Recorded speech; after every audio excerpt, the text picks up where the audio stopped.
రాష్ట్ర ప్రభుత్వం వెంటనే జూనియర్ పంచాయతీ కార్యదర్శులను రెగ్యులరైజేషన్ చేయాలని సంగారెడ్డి జిల్లా టీపీటీఎఫ్ అధ్యక్షుడు నాగారం శ్రీనివాస్ అన్నారు.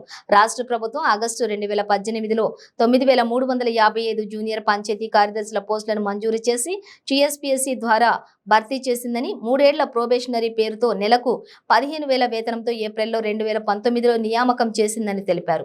ఇప్పుడు రెగ్యులర్ చేయకుండా ప్రభుత్వం బెదిరింపులకు దిగుతోందని ఆరోపించారు. ప్రభుత్వం సజావుగా నడవడానికి మేము భాగమే కదా అనేటువంటి ఒక ఉద్దేశంతో ఇక్కడ పని చేస్తూ వస్తున్నారు.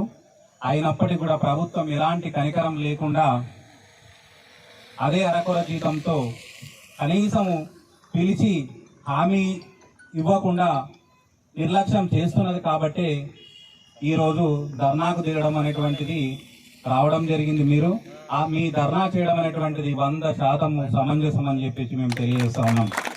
రెగ్యులరైజ్ గురించి ఆలోచించకుండా మన అంటే మీరు బాగా హార్డ్ వర్క్ చేస్తున్నారు కాబట్టి మన రాష్ట్ర పంచాయతీరాజ్ శాఖ మంత్రి శ్రీ ఎర్రబెల్లి దయాకర్ రావు గారు మంచిగా ఫ్లైట్ లో వెళ్ళి అక్కడ ఉత్తమ పంచాయతీ అవార్డులు తీసుకొని రావడం జరుగుతుంది. అవన్నీ ఎవరిది?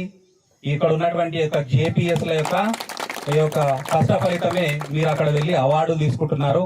ఈ మన యొక్క దేశం లోపల తెలంగాణ ప్రభుత్వంకు ఎన్నో అవార్డులు తీసుకురావడానికి కారణం అంతా కూడా మీరే. కాబట్టి ఇప్పటికైనా మన పంచాయతీరాజ్ శాఖ మంత్రి కానీ గౌరవ ముఖ్యమంత్రి గారు కానీ సానుకూలంగా స్పందించి వీళ్లకు